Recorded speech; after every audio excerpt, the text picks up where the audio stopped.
오늘 1월 30일 1월 마지막 주일 예배를 또 찾으신 우리 사랑하는 주님을 예배하기 위해서 찾으신 우리 사랑하는 금천 양문교회 모든 성도님들을 우리 주 예수 그리스도의 이름으로 축복합니다.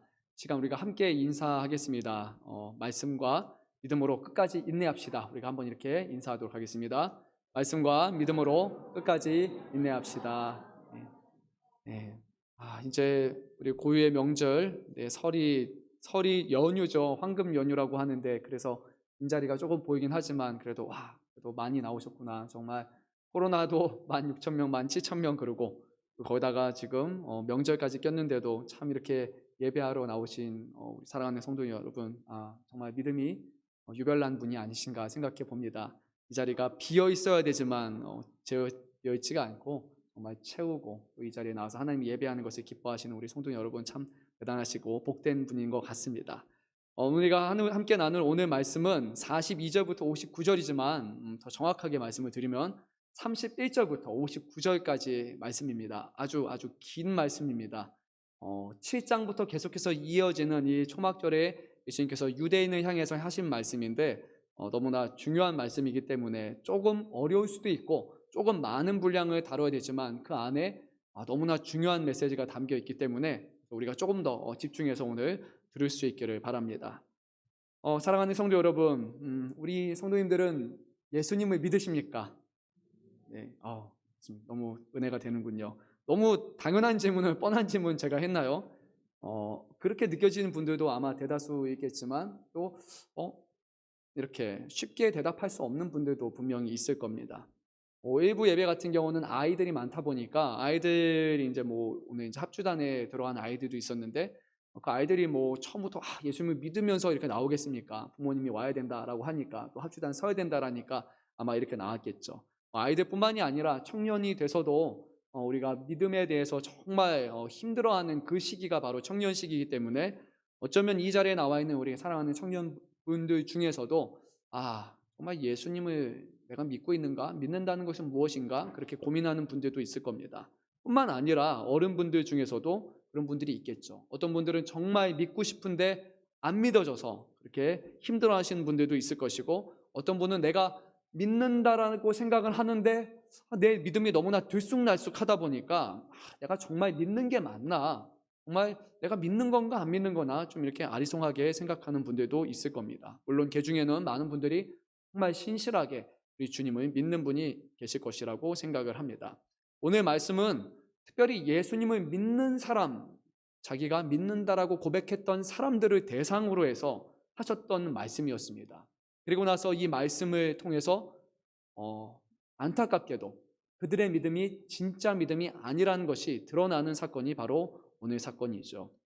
그래서 오늘 말씀을 통해서 우리가 정말 주님을 믿는 사람인지를 한번 말씀에 비추어 보면서 우리가 발견했으면 좋겠고, 혹여라도 우리가 아니라면 오늘 주님께서 말씀하는 것처럼 정말 주님을 믿는 사람이 됐으면 좋겠고, 우리가 주님을 믿는 사람이라면 이 믿음이 주님을 만나는 그날까지 끝까지 흔들리지 않은 믿음이 되기로 우리가 결단하는 그런 시간 되었으면 좋겠습니다.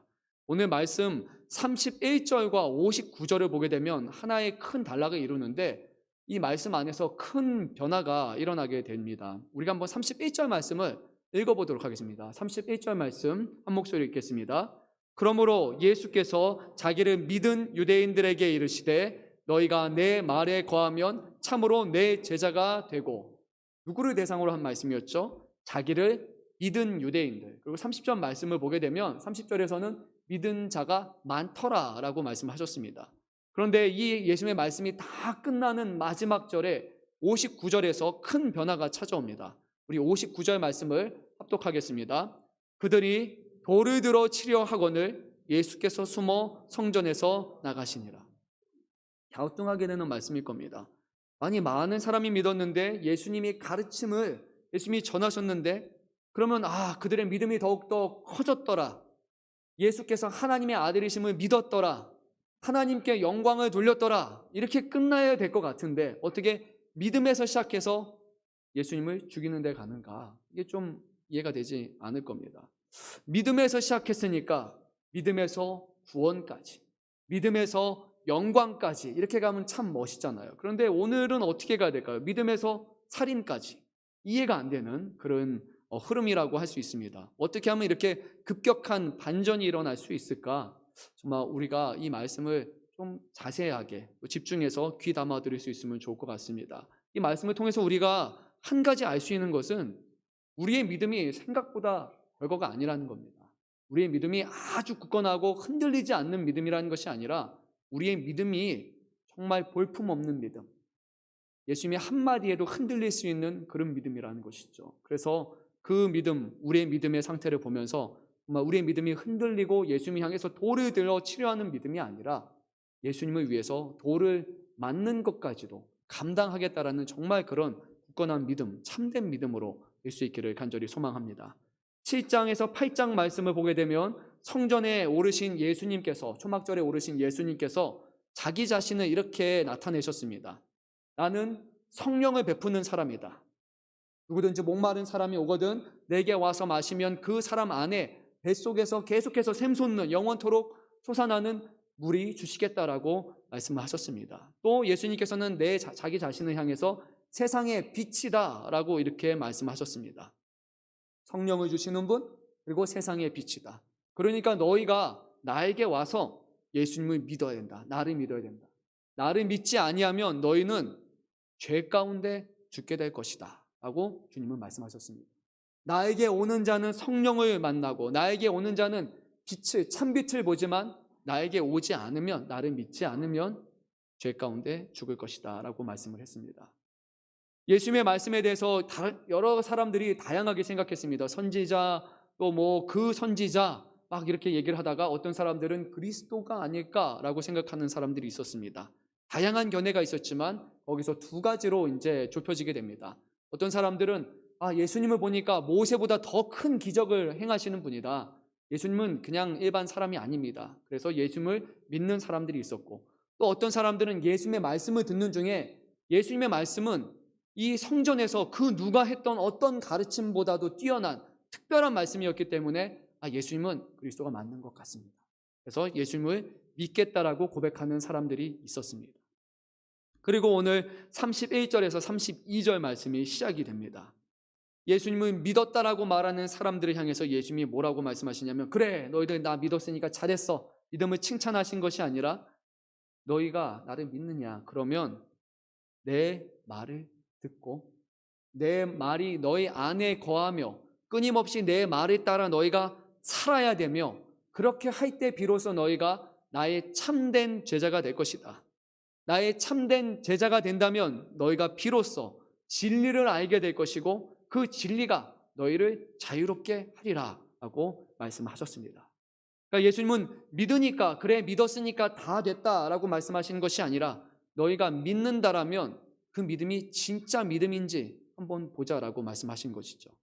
그들에게 믿음이란 정말 예수님을 하나님의 아들로 믿는 것인가, 그리고 예수님의 말씀대로 살아가는 그런 믿음인 것인가, 아니면 예수님의 말씀에 대한 어떤 지적인 동의와 그리고 공감대가 형성이 돼서 내가 믿는 것 같습니다 라고 이렇게 받아들이는 것이 아닌지 예수님은 이것을 명확하게 하고자 하셨습니다. 그래서 믿는 것에서 시작해서 너희가 믿는다면 내가 전하는 말, 그리고 나의 삶을 통해서 보여주는 모든 말씀을 너희가 너희 삶 속에, 너희 마음 속에 받아들이고 너희가 이 말씀과 더불어 살아야 된다라고 하신 것이죠. 그 말씀은 다른 말로 하면 예수님의 말씀이 우리 안에 거하시며 예수님의 말씀이 우리의 주인 되시고 예수님의 우리의 삶의 주인 되셔서 결국에 우리의 삶에 변화를 일으켜 주시고 우리가 사는 것이 아니라 우리 안에 예수 그리스도가 사시는 그런 놀라운 변화된 그런 삶을 살아가는 것이 바로 진정한 믿음의 사람이고 구원받은 사람의 삶이라고 말씀하는 겁니다. 예수님은 믿는다라고 말해서 그 사람이 믿는다라고 인정하지 않으셨습니다. 말씀이 거하는 사람이 진정한 제자다라고 말씀하셨습니다. 자기의 기준을 버리고 하나님의 기준, 예수님의 기준을 받아들인 사람들이야말로 참된 제자고 참된 믿음의 사람이다라고 말씀하셨습니다. 제자라는 표현을 사용하셨습니다. 제자는 당시에는, 오늘날에는 좀 그냥 학교 가서 우리가 배우면 선생님 제자라는 관계가 되죠. 주로 학교 공부를 가르쳐주는 사람이 선생님이고 스승과 제자 사이가 됩니다. 그런데 이 시기에는 그 정도가 아니었습니다. 말씀을 말로 전하고 삶을 통해 함께 동고동락하면서 시간을 보내야 됩니다. 전하는 말이 그 삶을 통해서 입증이 돼야 되는 겁니다. 그럴 때 비로소 그 가르침을 믿을만하다라고 그렇게 말하는 것이죠. 그래서 전하는 말과 삶이라는 이 두 가지가 같이 붙어 있을 때에만 비로소 참된 스승 그리고 참된 제자가 되는 겁니다. 말만 배우는 것이 아니라 삶을 배워야 하는 것이죠. 그래서 예수님은 참된 제자가 되어야 된다라고 말씀하시는 겁니다. 예수님의 가르침만 듣는 것이 아닙니다. 예수님의 삶 자체를 배우는 것이 우리에게 주신 사명이라는 것이죠. 그렇게 될 때 우리는 삶이 바뀌게 됩니다. 그럴 때 비로소 우리 안에 구원이 이제 이루어지게 되는 것이죠. 예수님은 이렇게 말씀 안 하셨습니다. 믿으면 너희가 그냥 구원이다 라고 말씀하시지 않았습니다. 오히려 믿음은 끝난다 이렇게 말씀하시지도 않았습니다. 믿기만 하면 된다 라고 말씀하시지도 않았습니다. 믿으면 그 말이 나의 말이 너희 안에 머물러 있어야 되고 그리고 내가 너희 삶을 변화시켜야 되고 그러면 비로소 너희가 제자가 될 것이고 그러면 비로소 너희가 진리가 알고 진리가 너희를 자유롭게 할 것이다. 그러니까 믿음은 구원의 시작이다라고 주님은 말씀하신 겁니다. 구원의 완성이 아니라요. 우리가 너무 쉽게 말하지 않습니까? 예수 믿으면 구원받습니다. 예수 믿으면 천국 갑니다. 그런데 예수님을 믿어서 천국까지 가는 그 여정이 그냥 바로 가는 것이 아니죠. 여기서부터 여기까지의 믿는 사람들의 삶이 있어야 되는 겁니다. 그 말씀이 우리 안에 거하시기에 예수님으로 변화되는 그 삶이 얼마나 많은 고뇌와 그리고 어려움과 그리고 연단과 인내 과정을 통해서 우리가 주님의 나라까지 들어가는 이 모든 것이 있어야 되는데 우리는 너무 쉽게 값싼 복음을 전하고 있지는 않습니까? 물론 믿음으로 구원받는 것은 맞습니다. 하지만 믿음으로 시작해서 우리가 주님의 도우심 가운데 구원에 이르는 여정을 가야 하는 것이죠. 오늘 말씀을 보게 되면 31절에 거하면이라는 표현이 아주 중요합니다. 거하면이라는 것은 한 번 거하다라는 것이 아닙니다. 한 번 그 말씀을 받아들인다라는 말씀이 결코 아니라 이 말씀으로 우리 안에서 계속해서 이것은 헬라어로 말하게 되면은 계속해서 진행이라는 의미를 미완료 시제로서 진행의 의미를 갖고 있습니다. 그래서 영어 성경도 보게 되면 continue in 그리고 hold to, abide in, continue in, continue to 계속해서 계속 지속된다. 그리고 거한다라는 그런 진행적인 의미를 다 갖고 있습니다. 한 번 받아들인 것이 아닙니다. 말씀 안에 끊임없이 살아가는 것입니다. 그래서 우리가 하나님의 말씀이 우리 안에 임하고 말씀대로 살아갈 때는 괜찮습니다. 시험에 들지 않습니다. 그런데 말씀이 떨어지면 우리가 시험에 들기 시작합니다. 하나님의 말씀으로 우리의 삶을 붙들고 변화되기를 기도하면 괜찮습니다. 어려움이 있어도 이겨냅니다. 그런데 듣기가 귀찮고 그리고 하려고 하지 않으면 계속해서 우리의 믿음과 신앙은 떨어질 수밖에 없다라는 겁니다. 참된 제자, 예수님의 사람이 된다라는 것은 한 번에 끝나는 것이 아니라 평생으로 지속해서 이뤄가는 과정이라는 것이죠. 예수님의 참된 제자가 되면 두 가지 결과가 뒤따르게 되는데 첫째는 진리를 알게 될 것이고 둘째는 진리가 너희를 자유롭게 하리라 라고 말씀하셨습니다. 여기서 진리가 우리를 자유롭게 한다라는 말은 죄로부터 자유롭게 한다라는 것입니다. 진리이신 예수 그리스도께서 우리 안에 거하실 때 우리가 비로소 죄에 대해서 자유로움을 얻게 되는데 이것은 단순히 내가 죄를 저질러도 죄의식을 못 느끼는 그런 것이 아니라 34절의 말씀처럼 우리가 그동안에는 죄의 종이 되어서 끊임없이 하는 모든 일들이 죄의 종처럼 죄를 섬기며 죄를 위해서 살아가는 그런 삶이었다면 이제는 죄를 섬기는 사람이 아니라 죄를 위한 종이 아니라 하나님을 섬기는 사람이 되는 것, 하나님의 종이 되는 것, 바로 그것을 의미하는 것입니다. 진리 안에 거하는다는 것은 오직 말씀이 함께 하실 때 진리신 예수 그리스도를 섬길 수 있게 되고 그때서야 비로소 우리는 죄에서 자유함을 얻을 수 있습니다. 죄에서 자유함을 얻는다는 것은 모든 죄의 책임과 그리고 그 죄의 권세로부터 예수님께서 우리를 자유롭게 하실 수 있다라는 말이 됩니다. 그러니까 우리가 막 스스로 내가 죄 안 저질 겁니다라고 노력해도 죄 안 저지르는 것이 아니잖아요. 그렇게 아무리 노력해도 우리는 또 죄 저지릅니다. 그리고 또 죄 저지르고요. 영원토록 우리 스스로 죄의 노예에서 죄의 종에서 벗어날 수가 없습니다. 우리는 먹고 마시고 무엇을 하든지 다 죄를 저지르는 사람이기 때문이죠. 그런데 예수님께서 우리 안에 거하신다면 우리가 죄의식과 그 죄를 의식하며 죄 가운데 살아가는 사람이 아니라 그 죄의 값을 이미 우리를 위해서 치르신 분이 계시며 그 예수님의 말씀을 우리 마음속에 붙들며 그분을 쫓아서 살아가는 그 삶 가운데 더 이상 이 죄, 저 죄, 어떤 죄에 대해서 계속해서 우리가 붙들려 사는 것이 아니라 정말 진심으로 죄에서 자유함을 얻고 하나님을 기쁘시게 하는 그런 삶으로 변화될 수 있다는 것이죠. 오늘 우리는 어떤 삶을 살아갑니까? 정말 우리가 죄에 매여서 살아갑니까? 아니면 죄를 저지르는데도 죄가 없는 것처럼 살아가십니까? 아니면 정말 이 죄가 그리스도 안에서 용서받고 해결될 수 있음을 믿으며 우리가 때로는 죄를 범하지만 죄를 범하기보다는 하나님을 기쁘시게 하는 선한 삶을 살기 위해서 우리가 노력하며 살아가고 있습니까? 사도 바울은 죄의 종이 된다라는 것에 대해서 로마서 6장 22절에서 23절에서 이것을 너무나 잘 설명을 했습니다. 제가 이 말씀을 읽도록 하겠습니다. 혹시 자막이 준비되었으면 띄워주십시오. 그러나 이제는 너희가 죄로부터 해방되고 하나님께 종이 되어 거룩함에 이르는 열매를 맺었으니 죄에서 해방되고 끝이 아닙니다. 죄에서 종에서 해방되었는데 그 다음에 누구의 종이 됩니까?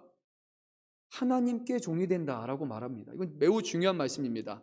죄에서 종에서 해방되어서 나 이제는 죄 안 저지를 거야 라고 하는 것이 아니라 그러면 또 죄를 저지르는 것인데 우리가 하나님의 종이 된다면 하나님을 따르는 사람이 된다면 진정으로 죄에서 자유함을 받을 수 있다는 것이죠. 그 마지막은 영생이라 곧 죄의 삭은 사망이요 하나님의 은사는 그리스도 예수 우리 주 안에 있는 영생이니라 라고 말씀하죠.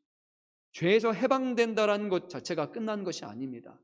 죄에서 해방돼서 우리가 주인이 된다면 우리는 또 죄에 빠집니다. 또 죄를 저지릅니다. 그래서 우리는 예수님을 믿음으로써 예수님의 말씀 안에 거함으로 하나님의 종이 되어서 죄의 종이 아닌 하나님의 종이 되어 하나님을 기쁘시게 하는 삶이 되어야 된다는 것입니다. 어떤 분들이 이렇게 생각할 수 있어요. 아니 왜 종이 되어야 됩니까? 아니 죄에서 종에서 해방된 건 좋은데 해방됐는데 또 다른 종이라니요. 그냥 내가 주인 되면 안 됩니까? 왜 하나님의 종이 되어야 됩니까? 하나님 그렇게 되면 안 됩니까? 꼭 그렇게 해야 됩니까? 이렇게 생각할 수도 있을 겁니다. 문제는 우리가 죄를 스스로 이길 힘이 없으며 우리가 죄의 영향에서 벗어날 수도 없고 죄의 대가인 사망을 우리가 스스로 값을 치르며 살아날 수 있는 것 모든 것이 불가능하기 때문입니다. 그리고 본질상 죄란 단순히 우리가 뭘 나쁘게 하고 그런 것이 문제가 아니라 죄는 하나님의 반대편에 서는 것이기 때문에 죄는 하나님의 뜻에 불순종하는 것이고 하나님의 뜻과 다른 것 반대되는 삶이 죄이기 때문에 하나님 편에서 하나님의 뜻대로 살지 않으면 우리의 삶은 죄 가운데 살아갈 수밖에 없는 그런 삶이기 때문인 것이죠. 좀 예화를 한번 들어서 제가 한번 말씀을 드려보도록 하겠습니다. 자동차 운전하면은 이렇게 운전하다 보면 내가 달리고 싶은 대로 달릴 수 있습니까?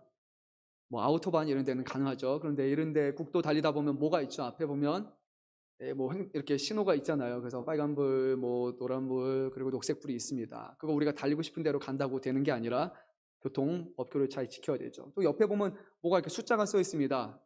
이 정도 속도 이상으로 달리면 안 된다라는 제한 속도가 있습니다. 왜 이런 것들이 만들어져 있을까? 사고 안 나기 위해서, 운전자를 보호하기 위해서 이렇게 만들어진 것이죠. 그래서 이것을 보면서 그래 우리가 이렇게 하는 게 맞다라고 생각을 하면 교통법규 잘 지키면 사고도 안 나고 가끔 사고가 날 수는 있지만 그래도 문제가 되지는 않을 겁니다. 그런데 어떤 사람들은 이게 너무 싫은 겁니다.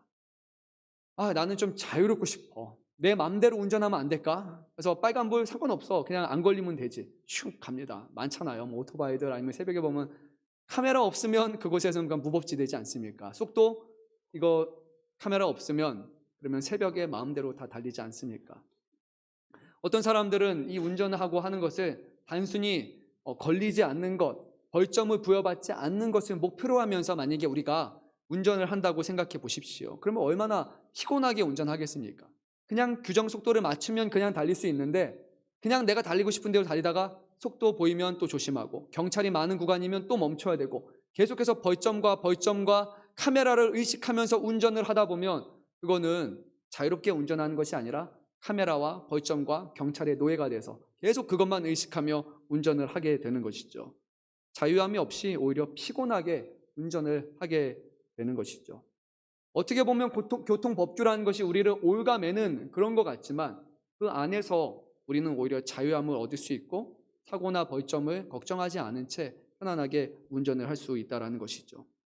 율법 또는 하나님의 말씀이라는 것도 제가 생각하기엔 그런 것 같습니다. 말씀 안에 거한다면 그 안에서 자유함이 있겠지만 말씀 밖에서 이거 하지 말라니까 저거 하지 말아야 돼, 저거 하면 안 되지, 저거 해야 돼 말아야 돼, 이거를 세면서 하나님의 말씀을 피하고 지키고 안 하고 하려는 삶을 살아다 보면 오히려 그것에 더 매이게 된다는 겁니다. 더 피곤하고 더 죄책감을 들고 더 힘들게 살아갈 수밖에 없다는 겁니다. 진정한 자유함이 없는 것이죠. 미국에 유학 시절 때 이제 한 번은 거기 대학교 형이 있어서 대학교 형이 이제 차를 제가 타고 갔습니다. 수요 예배가 끝나고 나서 저녁이었고, 그리고 이제 좀 여러 명이 탔습니다. 막 저도 타고 막 한 3-4명 이렇게 꽉꽉 타가지고 이렇게 가고 있는데 갑자기 뒤에서 이렇게 불빛이 이렇게 딱 보입니다. 그러면서 이제 소리가 나요. 그러니까 경찰이구나. 이제 갑자기 그 안에 있는 차의 분위기가 이제 급속도로 이제 탁 이렇게 막 냉각이 됩니다. 뭐 잘못했지? 신호 지나갔나? 아니면 우리가 과속했나? 뭐 불법 터냈나? 막 사람들이 막 고민하면서 막 쑥쑥 막 이렇게 합니다. 저는 뭐 운전 잘 모르니까 그때는 이렇게 가만히 있었습니다. 그러다가 이제 경찰이 딱 옵니다. 이렇게 내리라고 안 하고 이제 창문만 엽니다. 그러면서 한마디를 합니다. 도로에서 상향등 켜고 가셨습니다. 딱 하는 겁니다. 뭔지 아십니까? 하이빔이라고 하죠. 이게 아니라 위에 거를 켜다 보니까 너무 밝으니까 경찰이 뒤에서 보니까 그러면 마주오는 차들이 사고당할 수 있으니까 상향등 끄십시오. 그렇게 하는 겁니다. 사람들이 갑자기 이제 뭔가 긴장했다가 편안하게 이렇게 하는 겁니다. 마음 졸였는데 마음 졸일 필요가 없는 거죠. 벌점 부과하지 않고 혹시 모르니까 안내를 해준 겁니다. 저도 이 경험을 가지고 있었고 이제 한 번은 이제 운전을 했습니다. 저도 뭐 과속하는 그런 잘 안 하다 보니까 잘 운전을 하고 있는데 어느 때처럼 이제 경찰이 뒤에서 이렇게 쫓아오는 겁니다. 머릿속으로 생각을 또 하죠. 신호 위반이었나? 불법이었나? 뭐 좌회전이나 뭐였지?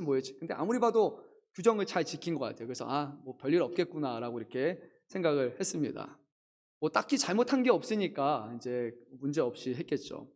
그러나 아니나 다를까 경찰이 와서 하는 말이 별거 없었습니다. 뒤에 브레이크 등이 나갔습니다 라고 하는 겁니다. 그래서 그냥 별거 없구나. 브레이크 등 제가 보지를 못하잖아요. 근데 경찰이 얘기해 준 겁니다. 우리가 생각하는 그런 경찰을 생각하시면 안 됩니다. 그냥 잘못하면 잘못한 걸 얘기하지만 불편이 있는 것도 친절하게 얘기해 주는 경찰인 거죠. 만약에 경찰이 와서 우리에게 뭐 벌점을 부여하거나 이런 마음이었으면 우리의 마음이 불편했겠지만 제대로 교통법규를 지키면서 가면 경찰이 다른 잘못된 이유로 우리를 잡아서 벌점을 부여할 이유가 전혀 없다는 것입니다. 하나님의 말씀을 지키며 살아가는 삶은 하나님께서 우리에게 말씀을 통해 때로는 깨닫게 하시고 죄책감도 들게 하시고 이것이 아니다라고 여러 방향으로 말씀하시는데 그것이 우리가 죄의 노예가 되기 위해서 아니면 우리가 또 무거운 짐을 지기 위해서 하나님의 말씀을 주시는 것이 아니라 전조등을 켜면 안 되고 브레이크 등이 꺼지면 뒷사람이 실수로 박을 수 있기 때문에 사고를 방지하는 것과 같이 또 우리가 믿음에서 이탈하지 않도록 끊임없이 우리에게 경각심을 주시기 위해서 주시는 말씀일 것입니다. 말씀대로 살아가는 사람에게는 그렇게 느낍니다. 그런데 말씀대로 살아가지 않는 사람이라면 모든 것들이 불편해지기 시작합니다. 하나님, 내가 상향등을 켜든 말든 왜 상관을 하십니까? 브레이크 등이 나가든 말든 내가 끄든 내가 교체하면 되는데 그것을 와서 이렇게 귀찮게 하십니까? 하고 그렇게 느끼게 된다는 겁니다. 말씀 안에 있다는 것은 오히려 자유함이지 우리를 올가매는 것이 아니죠. 혹시 법을 공부하신 분 계십니까? 법 잘 아시는 분? 법전 다 외우시는 분 계십니까? 없잖아요. 거의 다 우리는 법전 보지도 않고 모릅니다. 그런데 법 몰라도 잘 삽니다. 우리가 법 필요할 때는 뭐 연말이 되면 뭐 그런 거 연말 정산하기 위해서 뭐 필요한 거 있나 그런 규정 보기 위해서 그런 거 보는 거고 정말 어떤 잘못을 하거나 특정한 것 외에는 우리가 그렇게 전문적인 법을 필요로 하지 않습니다. 그래도 우리는 법 안 저지르면서 잘 삽니다. 일반적인 법들이 그렇지 않습니까? 평범하고 우리의 상식 가운데 있는 법들이 대부분인 것이죠. 하나님의 말씀도 우리에게 요구하시는 것이 말도 안 되는 것 해라 이렇게 하지 않습니다. 너희가 잠 1시간 자고 예배만 드려라. 삶을 포기하고 일주일 내내 나에게 예배만 드려라. 내가 주는 모든 물질을 다 나에게 바쳐라. 주님이 그렇게 말씀하지 않습니다. 내가 자녀를 줄 텐데 자녀는 다 내 것이라 바치라. 이렇게 말씀하지 않습니다. 너의 평생이 100년 있으면 거기에 70년은 나에게 바치는 생명이다. 주님은 이렇게 말씀하지 않습니다. 누가 봐도 받아들일 수 있는 그런 삶을 우리에게 말씀하십니다. 그런데 유대인들이나 1세기 당시 그 사람들은 동일한 말씀이었지만 전혀 다르게 받아들였습니다. 그들에게 있어서 말씀과 율법이란 자유함이 아니라, 기쁨이 아니라, 하나님을 기쁘시게 하는 그런 삶의 도구가 아니라, 지키면 괜찮고 안 지키면 벌을 받는 이런 무거운 책무와 같았습니다. 하나님의 말씀대로 살아가면 하나님께 기쁨이 되어야 되는데 그것이 아니었고, 자기에게도 기쁨이 아니고 이것이 하나님께도 기쁨이 아니었습니다. 지키면 살고 아니면 처벌을 받는 이런 억압 속에서 그들은 살았던 것이죠. 예수님은 이것이 아니라 말씀 안에서 살아가면 기쁨이 있다는 것을 깨닫게 하셨습니다. 오늘 말씀에 보게 되면 예수님이 자유를 얻으리라, 자유함을 얻게 될 것이다 라고 말씀하셨는데 32절의 말씀을 보게 되면 이 말을 들었던 사람들이 하나님, 예수님 자유를 주시니 감사합니다 라고 이렇게 반응하지 않았습니다. 오히려 우리는 종이 된 적이 없는데요, 자유가 웬 말입니까? 라고 그에 대해서 부정적으로 반응하기 시작을 했습니다. 이스라엘 백성들이 종된 적이 없습니까? 있습니까?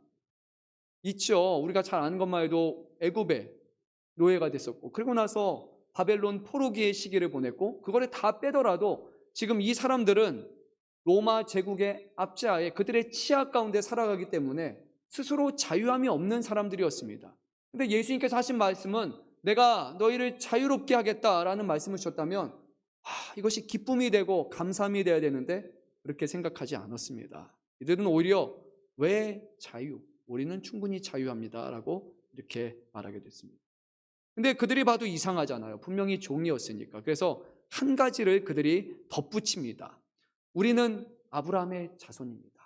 그러니까 우리는 종된 적이 없습니다 라고 말합니다. 무슨 의미냐면 육적으로는 종이 되었을지 모르지만 영적으로는 하나님의 아브라함의 언약 백성이기 때문에 우리는 영적으로는 종된 적이 없는 자유한 사람들입니다 하고 스스로 그렇게 말했던 것이죠. 비록 타국의 포로가 되고 노예가 되었지만 영적으로 우리는 한 번도 종된 적이 없었습니다. 우리는 자유합니다 라고 말했습니다. 근데 예수님은 그들이 이런 마음을 가지신 것을 아셨고, 그래서 예수님께서는 이렇게 말씀하셨습니다. 너희가 정말 아브라함의 자손이라면 너희는 아브라함처럼 행동하는 것이 마땅하지 않겠느냐고 말씀하십니다. 무슨 말씀이냐면 그들이 가장 큰 문제는 타국의 노예가 되는 것이 문제가 아니라 영적으로 노예가 되는 것인데, 정말 아브라함의 자손이라면, 남의 종이 된 적이 없다면 아브라함처럼 하나님을 기쁘시게 하는 삶을 살아가는 것이 마땅한데 너희가 정말 하나님이 기쁘시게 하는 삶을 살아가고 있느냐라는 것이었습니다.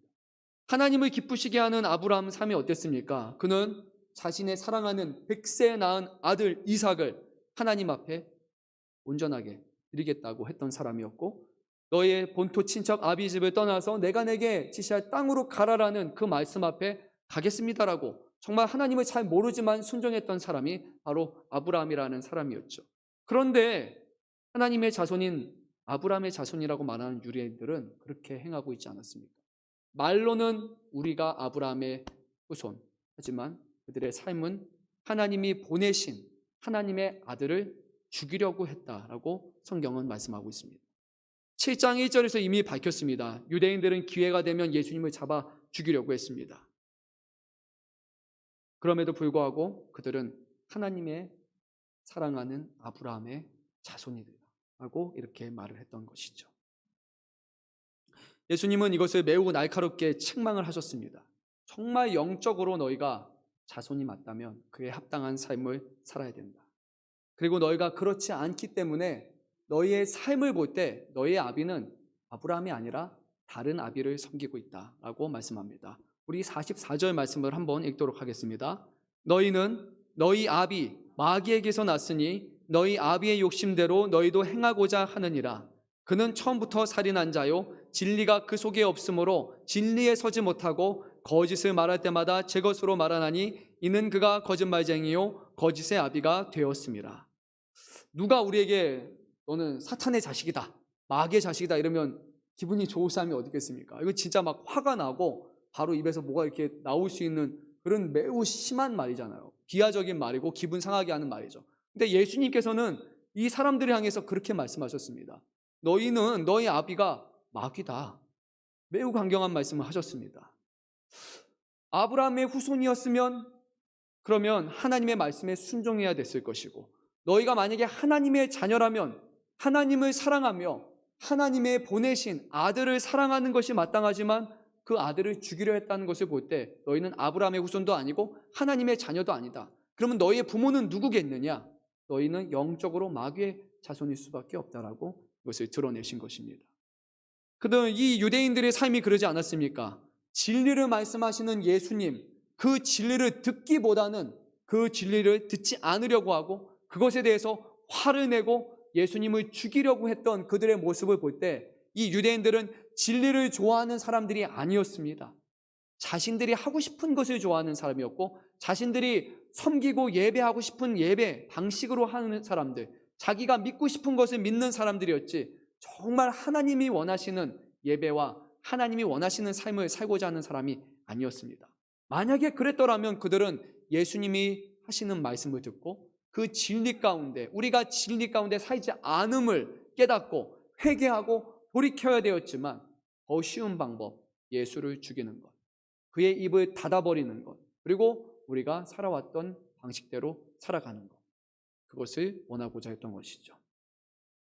분명히 하나님을, 이 사람들은 우리가 31절 말씀에서도 예수님의 말씀을 듣고 믿었던 사람이라고 말했습니다. 그런데 예수님은 이들을 향해 아주 메모차게 말씀을 하셨죠. 왜 예수님은 이렇게 메모차게 말씀하셨을까? 우리 45절 46절을 이어서 읽도록 하겠습니다. 내가 진리를 말함으로 너희가 나를 믿지 아니하는도다. 너희 중에 누가 나를 죄로 책잡겠느냐? 내가 진리를 말하는데도 어찌하여 나를 믿지 아니하는도다. 예수님이 반복적으로 말씀하셨습니다. 너희가 나를 믿는다 믿지 않는다? 믿지 아니하는도다. 어찌하여 나를 믿지 아니하느냐? 이 사람들은 자기가 예수님을 믿는다고 했던 사람이었는데 예수님이 그들의 마음을 보시니까 믿지 않는 사람이었습니다.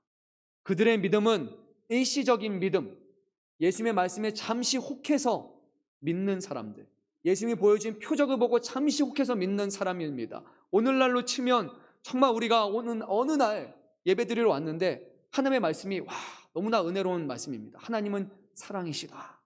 하나님이 우리를 위해서 예수님이 보내셨고 그분이 우리를 위해서 죽으셨다라는 이 놀라운 그 말씀 앞에는 내가 사랑받는 사람이구나, 내가 정말 은혜 받는 사람이구나, 정말 그렇게 느끼면서 믿음이 내가 믿는 것 같다라고 이렇게 생각을 하는 겁니다. 그런데 어느 날 주님이 다른 말씀을 하십니다. 그게 아니다. 나를 위해서 죽도록 충성하라.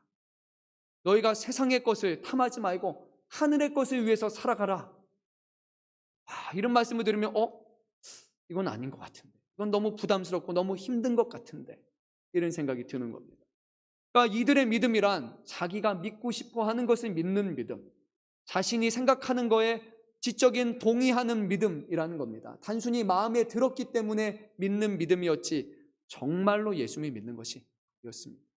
정말로 예수님을 믿는 것이란 31절 말씀처럼 예수님의 말씀이 우리 안에 거하는 것. 그 말씀은 단 말씀도 있고 쓴 말씀도 있을 것이고 삶을 포기하고 헌신하는 말씀도 있을 것이고 구별해서 원하는 것을 골라서 먹는 것이 아니라 모든 끊임없는 주의 말씀대로 살아가는 것, 그것이야말로 진짜 믿음이라는 것이죠. 그런데 이들은 그것이 아니었기 때문에 예수님은 믿음이 없다라는 것을 깨닫게 하시기 원하셨습니다. 그래야 그들이 돌아설 수 있기 때문에, 지금 문제가 있다라는 것을 알아야지 비로소 회개하고 하나님께 돌아갈 수 있기 때문에 충격요법을 사용하시는 것이죠. 예전에 한 7, 80년대 때 명동 같은 데나 아니면 이런 데 가면 이렇게 복음 전하는 사람들이 피켓을 듣고 했습니다. 근데 매우 심플한 메시지가 있었습니다. 예수 천당, 불신, 그렇죠. 색깔은 붉은색 글씨로 듭니다. 그럼 지나가는 사람들이 저렇게까지 해. 만약에 우리가 오늘 아파트를 돌아다니면서 한 10분만 이렇게 아무 말 안 하고 예수 천장 불신지요 이렇게 한 바퀴 돌잖아요. 한 7바퀴 돌면은 돌 날라오고 사람들이 욕하고 SNS에 올라오고 난리 날 겁니다. 미친 사람들이라고, 정신 나갔다고, 이단 사입이라고 그렇게 아마 얘기할 겁니다. 그럴 것 같지 않습니까? 예수 천당 불신지요 빨간색으로 쫙 이렇게 합니다. 그런데도 불구하고 그 시대에 그렇게 했습니다. 그 시대 사람들도 이거 보고 좋았겠습니까? 아니에요. 너무 과격하잖아요. 불신, 지옥이란 말입니다. 빨간색 글씨로. 너무 무섭잖아요. 그런데도 그렇게 했던 이유는 하나입니다. 이거 보고 불편해하라고. 이거 보고 당신이 정말 지옥 갈 수 있다는 것을 알라고. 그냥 하나님은 사랑이시고 천당, 믿음, 구원만을 말하면 우리가 다른 신앙, 잘못된 신앙을 갈 수 있기 때문에 이 두려운 말씀을 보고 돌이키라라고 하기 위해서 아주 극단적인 조치로 말했던 것처럼 예수님도 너희는 너희 아비 마귀에서 났다 라고 이렇게 강경하게 말씀하신 것입니다. AED라고 불리는 기계가 있습니다. 심장 자동 충전기인가요? 충격기인가요? 요즘에는 뭐 아파트 경비실에 하나씩 이렇게 관리사무소에도 있더라고요. 심장마비가 걸리게 되면 그 사람들에게 이 기계를 사용을 하죠. 심장마비가 걸리게 되면 심장이 완전히 멈춘 게 아니라고 합니다. 저도 얼마 전에 보니까 심장이 오히려 잘게 떨린다고 합니다. 정상적인 맥박을 가는 게 아니라 계속해서 심장이 떨리고 이렇게 잔 떨림이 있다고 합니다. 그래서 이 심장 자동 충격기를 사용을 하면 잔 떨림은 완전히 멈춰버립니다. 그럼 심장이 정말 멈춘 겁니다. 그래야지 다시 거기다 자극을 해서 정상의 맥박으로 돌아갈 수 있다고 합니다. 그래서 한 3,000와트인가요? 2,000볼트인가 3,000볼트가 제가 정확하게 모르지만 어마어마한 충격량을 거기다 가합니다. 완전히 심장이 멈출 때까지. 그래야 다시 심장이 돌아오는 겁니다. 이 기계 원리 이해하셨습니까? 원래 그냥 뛰게 하는 게 아니라 원래는 멈추는 겁니다. 멈춘 다음에 비로소 다시 돌아올 수 있는 겁니다. 예수님이 하시는 이 말씀도 너희가 그랬니? 너희 믿음이 이르니? 그러니까 좀 더 이렇게 하라 이렇게 말씀하지 않습니다. 너희는 마귀의 자식이다. 너는 지금 악한 길로 가고 있고 하나님의 뜻에 완전히 어긋난 삶을 살아가고 있다. 그러니까 정신 차려야 된다.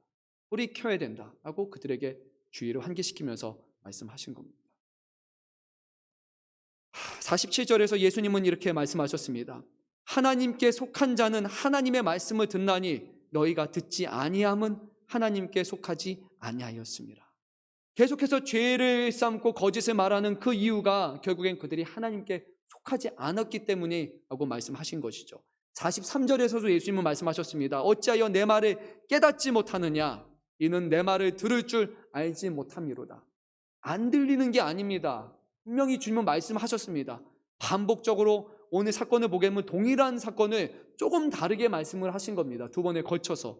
그런데 이 사람들은 들으면서도 듣지 못한 겁니다. 왜 그러냐면 그들의 마음속에는 하나님이 없기 때문입니다. 자신들만 들어서 있기 때문인 것입니다. 하나님의 말씀, 예수님의 말씀이 단순히 불편한 말씀, 자기를 공격하는 그런 말씀으로 간주한 것이죠. 예수님은 이들의 치부를 드러냈고 이들에게 충격을 가했고 그래서 영적으로 무지한 상태, 그리고 그들이 마귀의 자녀 같은 상태라는 것을 깨닫고 그 참혹한 현실을 그들이 눈으로 볼 때만, 진실을 볼 때만 그들이 회개하고 돌이킬 수 있었기 때문에 이렇게 말씀하셨습니다.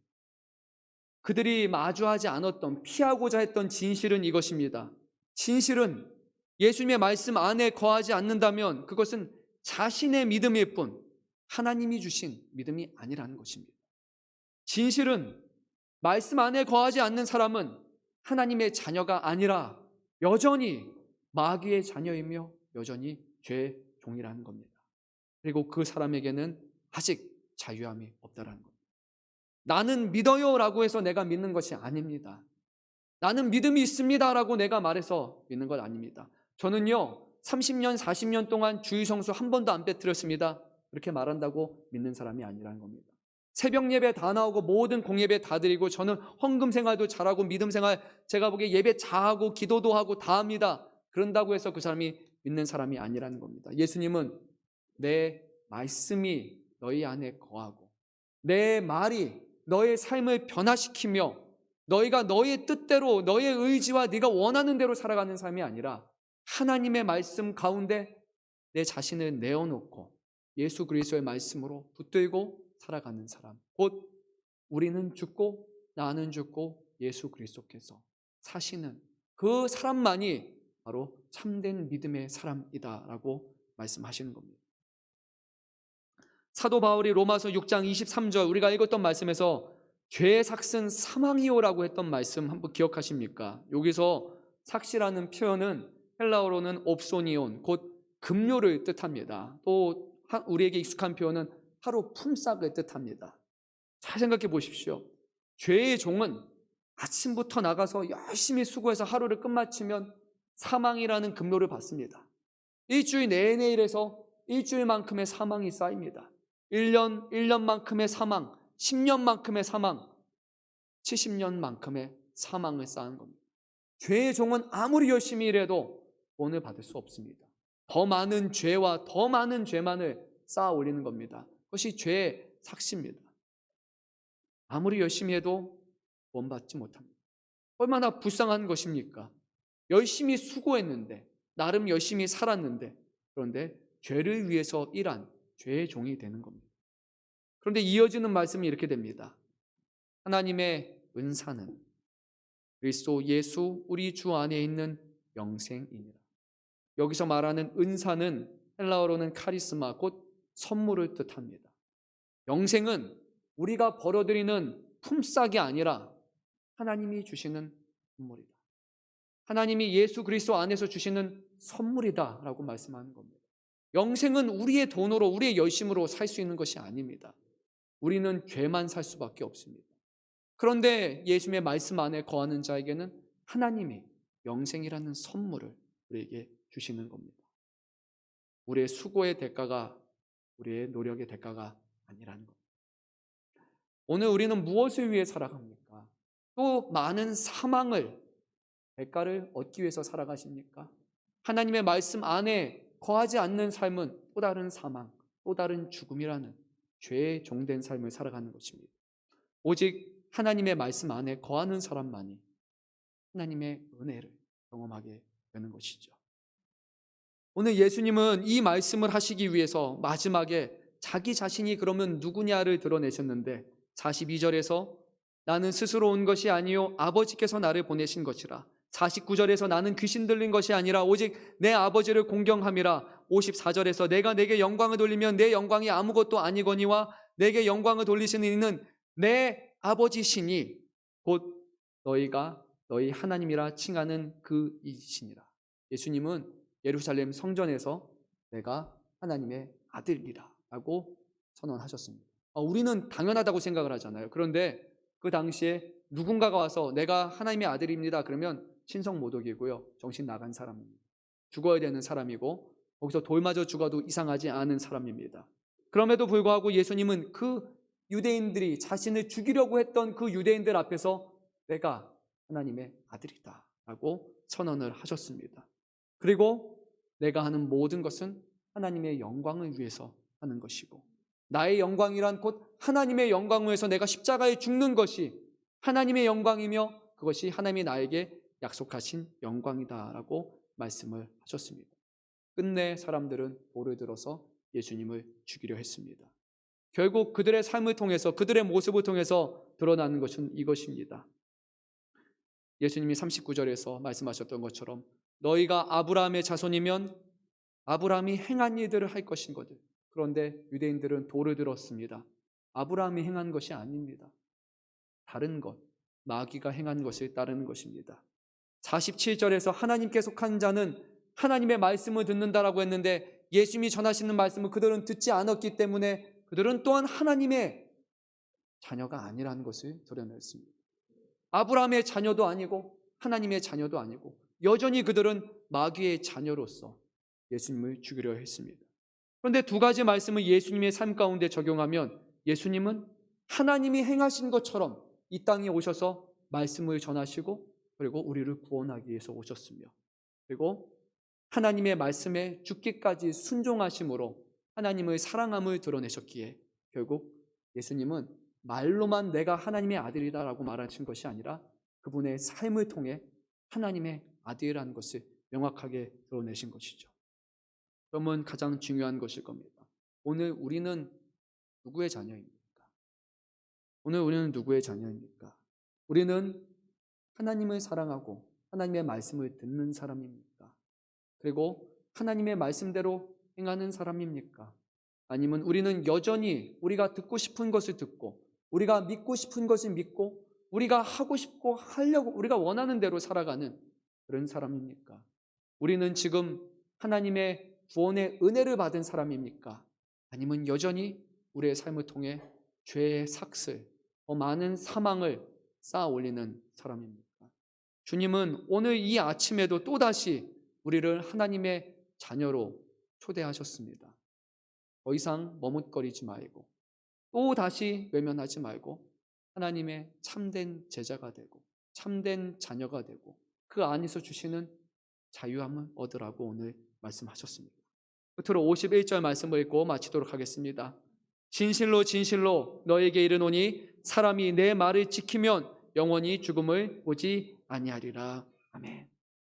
오직 주님의 말씀을 지키는 사람, 말씀을 듣고 지키는 사람, 그 말씀을 통해 그리스도와 더불어 사는 사람, 그 말씀을 받아들이고 또 그 말씀으로 순종하고 그 말씀으로 변화된 사람은 영원한 생명을 얻습니다. 그 영생은 바깥에 있는 것이 아니라 안에 있는 영생입니다. 말씀이 우리 안에 거하시며 그리스도께서 우리 안에 거하시는 그런 영원한 삶을 이미 얻은 사람이 되는 것입니다. 그런데 말씀이 없다면 우리는 영생을 밖에 두고 쳐다만 보며 사는 사람이 될지도 모릅니다. 오늘 주신 말씀을 기억하면서 혹여라도 우리가 우리의 믿음으로 신앙생활을 해왔다면 이제는 나의 믿음, 우리의 믿음을 넘어서서 예수 그리스도 안에 그분의 말씀 가운데 거하는 믿음으로 그리고 더 나아가서 그리스도 안에서 우리에게 주시는 선물 곧 영생을 주님을 뵙는 그 마지막 때까지 우리가 끝까지 붙들고 또 그것을 우리가 누리며 감사함으로 자유함 얻어서 살아가는 우리 모두가 되시기를 간절히 소망합니다. 함께 기도드립니다. 사랑의 주님, 오늘 주시는 말씀, 어려운 말씀, 무거운 말씀이지만 우리의 생명을 위해서 우리를 사랑하셔서 주신 이 말씀 다시 한번 우리가 말씀을 통해 우리의 삶을 돌아보게 하여 주시고 믿음이 없는 사람에게는 믿음을 주시고 그리고 믿음이 흔들리는 사람에게는 그 믿음 가운데 굳건함과 자유함을 더해 주시고 세상 가운데 죄 지으며 죄의 노예로 살아가는 것이 아니라 주 안에서 죄를 이기고 자유함 받는 우리 모두가 될 수 있도록 주님이 함께하여 주옵소서. 주 예수 그리스도의 이름으로 감사하며